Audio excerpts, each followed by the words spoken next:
English premier লিগে ছন্দে ফেরা ম্যানচেস্টার ইউনাইটেডের আবারও শুরু হলো বাজে সময়। 2 ড্রয়ের পর সবশেষ ম্যাচে এভারটনের বিপক্ষে হার অন্তত সেই ইঙ্গিতই দিয়েছিল। ক্রিস্টাল প্যালেসের বিপক্ষেও এদিন শুরুতে ধরাশায়ী ইউনাইটেড, তবে শেষ পর্যন্ত প্রতিপক্ষের মাঠে ঘুরে দাঁড়িয়েছে রুবেন অ্যামোরিমের দল। এদিন শুরু থেকে আক্রমণাত্মক ইউনাইটেড, ম্যাচের শুরুতে এগিয়ে যেতে পারত তারা, তবে ক্রিস্টাল প্যালেসের গোলরক্ষক হ্যান্ডারসনের চেষ্টায় এই যাত্রায় গোলের দেখা পায়নি রেড ডেভিলস। রক্ষণ সামলে আক্রমণে উঠে প্যালেস, বেশ কয়েকটি সুযোগ হাতছাড়া করে দলটির স্ট্রাইকাররা। ৩৬ মিনিটে এগিয়ে যায় স্বাগতিকরা। লেনি ইউরোর ট্যাকেলে পেনাল্টি পায় ক্রিস্টাল প্যালেস, সেখান থেকে স্বাগতিকদের এগিয়ে নেন ফরাসি স্ট্রাইকার মাতেতা। প্রথমার্ধের বাকি সময়টাতে আর তেমন কোনো উল্লেখযোগ্য আক্রমণ করতে পারেনি ইউনাইটেড, পিছিয়ে থেকে বিরতিতে যায় তারা। দ্বিতীয়ার্ধে ম্যাচে সমতায় ফেরান জিরিকজি।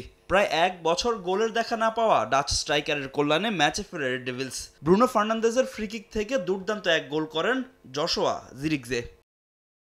৬৩ মিনিটে ম্যাচে প্রথমবারের মতো চালকের আসনে বসে রুবেন অ্যামোরিমের দল। এবার ব্রুনো ফার্নান্দেজের অ্যাসিস্ট থেকে দলকে লিড এনে দেন মেসন মাউন্ট।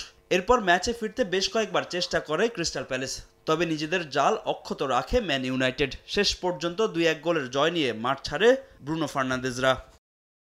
এদিকে 3 ম্যাচ পর জয় ফিরল লিভারপুল। ওয়েস্ট হ্যাম ইউনাইটেডকে তারা হারিয়েছে 2-0 গোলে। লন্ডন স্টেডিয়ামে ম্যাচের শুরু থেকে হয় হাড্ডাহাড্ডি লড়াই, তবে প্রথমার্ধে গোলের দেখা পায়নি কোনো দলই।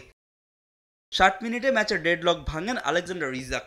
কোডি গ্যাকপোর অ্যাসিস্ট থেকে বল জালে জড়ান তিনি। 84 মিনিটে দ্বিতীয় হলুদ কার্ড দেখে মাঠ ছাড়েন ওয়েস্ট হ্যামের লুকাস পাকেতা। ম্যাচের যোগ করা সময়ে জোসেফ গোমেজের অ্যাসিস্ট থেকে ব্যবধান 2-0 করেন গ্যাকপো।